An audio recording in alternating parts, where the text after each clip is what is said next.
back to another awesome episode of Gothically Yours Professor M. I'm Professor M, and in today's special episode we're going to be talking about how does one find their goth name.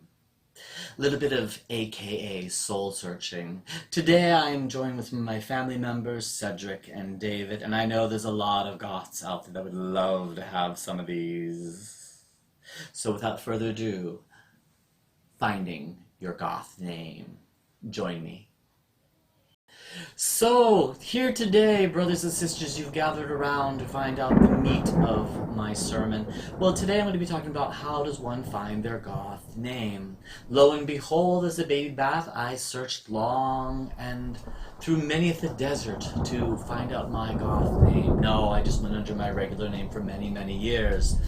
However, there was a point where I was christened with a name called Priesty by a high school friend of mine, and I kind of liked it at the beginning.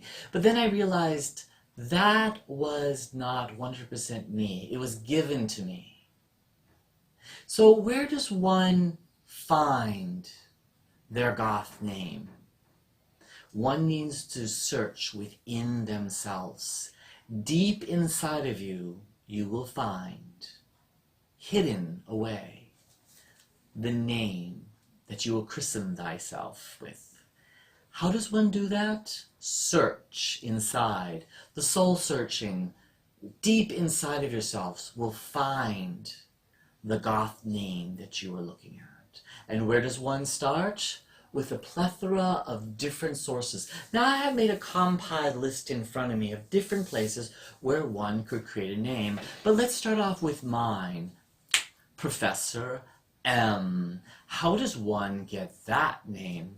Well, hint, hint, it is my occupation plus the first letter of my last name put together. And it just felt so right. Once you feel something, and it just feels so right, you know deep down that's who you are. And that's who you want to be. Now, there's many goth brothers and sisters who don't have goth names, which is perfectly fine. However, if you look on the UB2B land, you will discover that there are many famous goth brothers and sisters that do have goth names, and they use them regularly. I want to challenge you to go out and find your goth name. Today, I will show you how. So let's talk about some things. First of all, you may want to start off with an introduction. If you're a lady, call yourself a lady. If you're a gentleman, call yourself a gentleman. How about madam or sir as a prefix? You can use those to begin off your goth name. Choosing your sex, man or woman. You don't even need to do that because we are a gender fluid group of people. Just get rid of that and cut through another thing.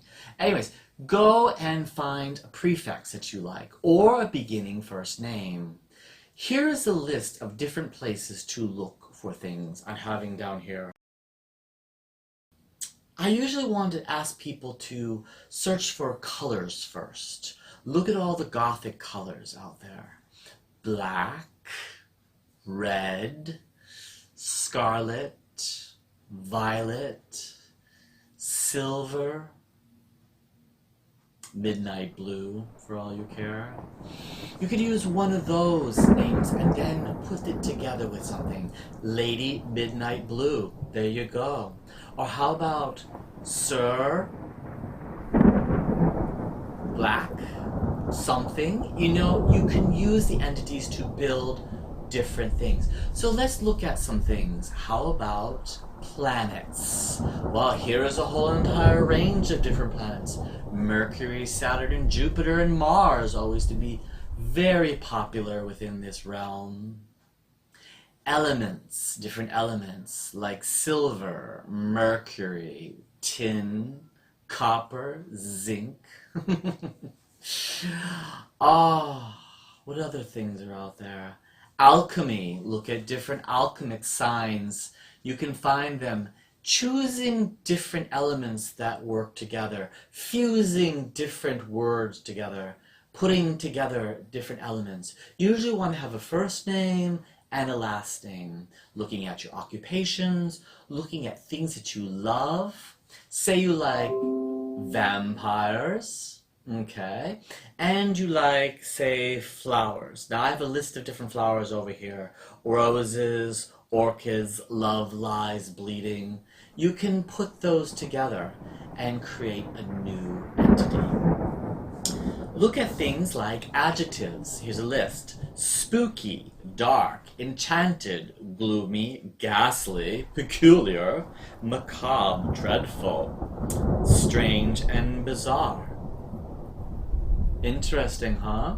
You can apply all those to your goth name. How about things to do with horror, nature, romance, or myths? So good, isn't it? Now you're cooking. Using verbs like creeping, shuddering, or screaming in your name works well with me. Animals that you may like bats, rats, snakes, ravens, black cats, wolves, serpents, spiders, crows. How about mystical creatures? Like what? Think about them. Dragons, unicorns, goblins, nymphs. Search. Find something that you like and pull it into your name. Add something and compile. Some of the brothers and sisters that write to me on here actually have Gothic names. How about a very special time of day that you may like? Dusk, midnight, witching hour. You can apply those to your names very easily. Different types of stones or precious gemstones, rocks, onyx, amethyst, jasper, just to name a few. Herbs, valerian, wolfsbane, rosemary. There are so many different sources. The incomplexable complexity of creating a Gothic name is a scientific work of art. You can spend hours and hours putting names together, shifting cards back and forth to create the perfect name. Search biblical names if you want to. Jezebel, Lazarus, Gabriel, Zane. Try it, okay? How about certain places like Salem? You can choose all kinds of things and put those entities together.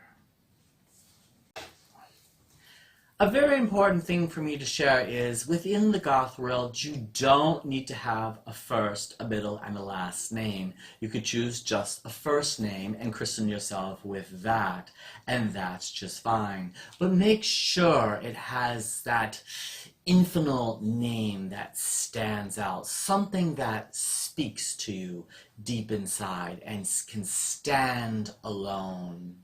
Now, if you do choose to have two names, a first name and a second name, you may want to create the first name as something that people will remember, and the second name either an adjective, a verb, or even a noun. Those are very important things. If you do choose to have two names, you might also want to have a prefix before that.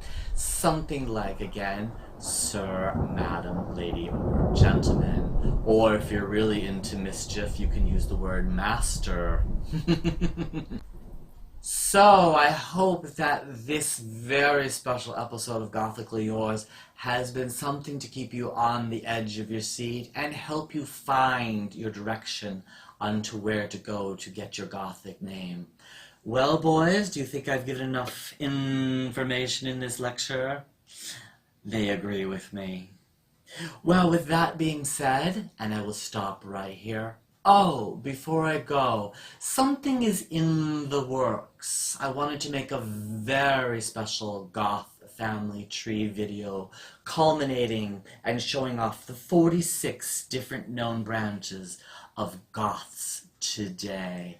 And I'll be illustrating it all myself. A major undertaking and a massive illustration project.